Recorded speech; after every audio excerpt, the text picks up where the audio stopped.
Strade Bianche on FloBikes on August 1st. This is this very coming Saturday, a race which we hold close and dear to us. We absolutely love Strade Bianche. And this has gotten us thinking, and we've said this before, but I think that we're going to really take a stand now. Strade Bianche not only deserves to be a monument, we are designating it a monument from here on out.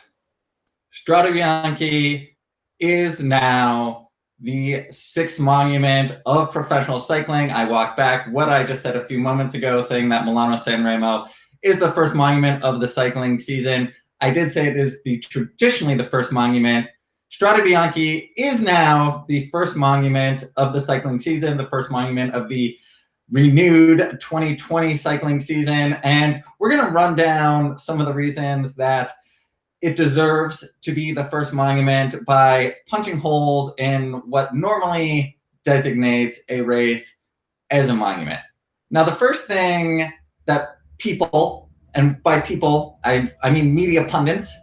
Now, Michael, you and I know that we are the smartest commentators, analysts in professional bike racing, so we don't really care what anyone else is saying. But people out there say that Strade Bianche is not old enough to be a monument. Now, it pains me to say this, but not everything that is older is necessarily better. Strade Bianche has a storied history of 12 years. And over those 12 years, it has captured our imagination, it has enthralled us, and it has attracted the best bike racers in the world. I think if a race, if there's nothing else that speaks to the quality of a race, it is the fact that racers want to come do this race. The second edition of this race was won by Fabian Cancellara. I don't think we need to say anything more about, well, you could say something more, but oldness does not designate a monument in our eyes. Definitely not. Younger might even be better. Next point, they say Strade Bianche, it isn't long enough. You know, you need to have a 250-kilometer snoozer to make it a monument.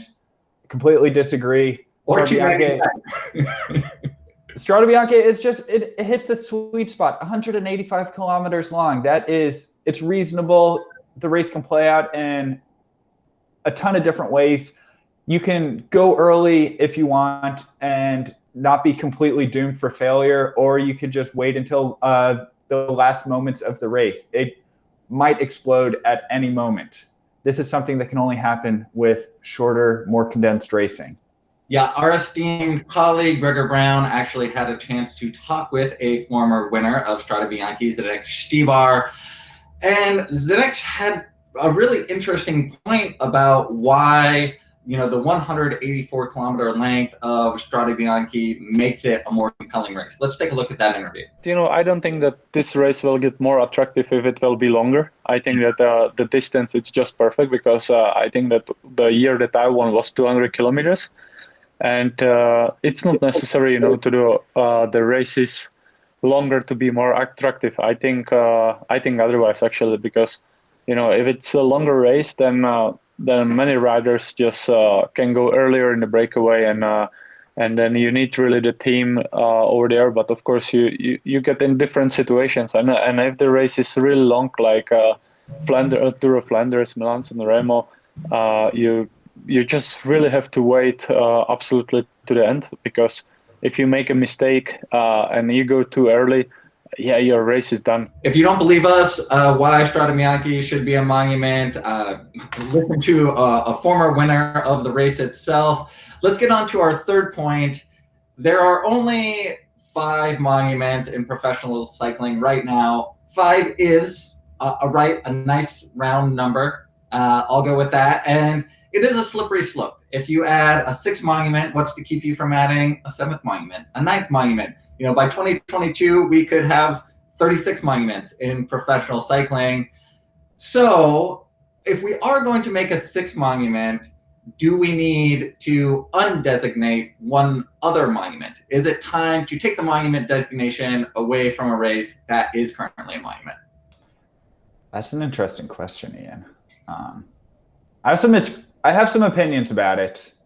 figured I don't know. We might have the authority to designate a monument. I don't know that we have the authority to strip a race of its monument status. But if it were to be between one or the other, I think that we could do an even trade in Italy and say, sorry, La Primavera, not cutting it. I don't need to sit through a 300-kilometer race to watch a really exciting final 15K. Strade Bianche is better. If it's going to be between one or the other, my vote is Strade Bianche any day of the week.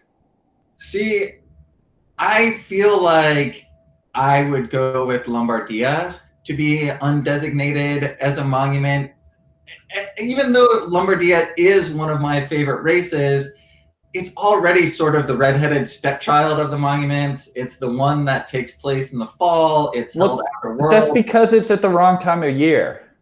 But it's perfect where it is. I mean, the fact that it's held after the World Championships, the world champion can show his stripes at this final monument of the year. It's in a beautiful part of Italy. I mean, there's a lot of great things about Lombardia, but it has lost some of its luster. So I think just by the natural process of things, if there is a race that is going to be de-designated as a monument, it is probably going to be a Lombardia.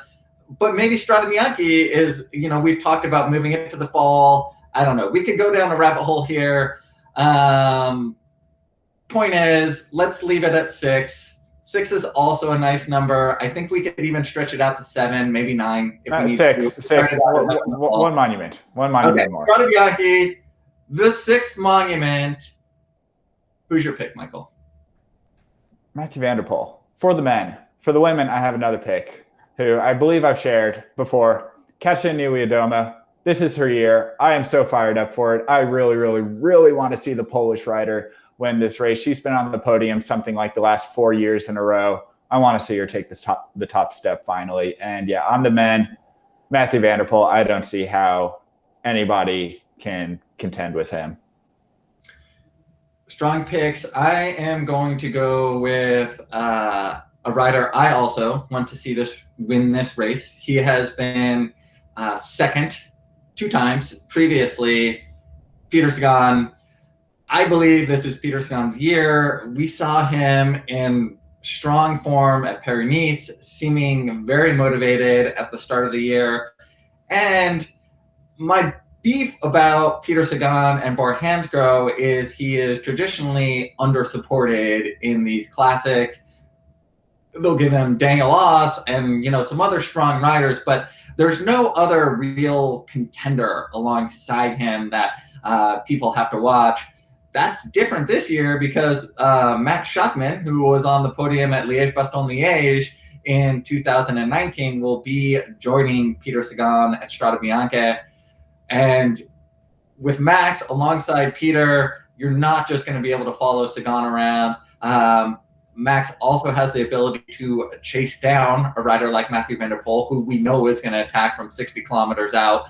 So I'm looking at Peter Sagan on the final climb into Siena, a small group winning out of a bunch. Okay, who's your pick for the women? Marianne Vos. Really? Yeah, I want to throw to another interview. Last year, Gregor talked with Marianne Vos at the finish in Siena. A strong ride by her in 2019 in the front group. And he asked her when she is going to win Strade Bianche. Let's take a look at that. You have such a rich Palmars. When are you going to add Strade Bianche to it? I don't know, maybe in 10 years. What I love about this interview is that it's a reminder that Marianne Vos is still incredibly young for all that she's accomplished in her career. Arguably one of the best bike racers of all time. You could argue she is the best bike racer of all time if you're looking at all of the races that she's won that have been available to her to win. It is time for her to win Strade Bianche. She's been on good form so far at the early season races she's competed in Spain, and I think she's going to be peaking right at the right time for Strade Bianche. Of course, she'll have to beat Annemiek van Vleuten, but we've talked about Van Vleuten enough.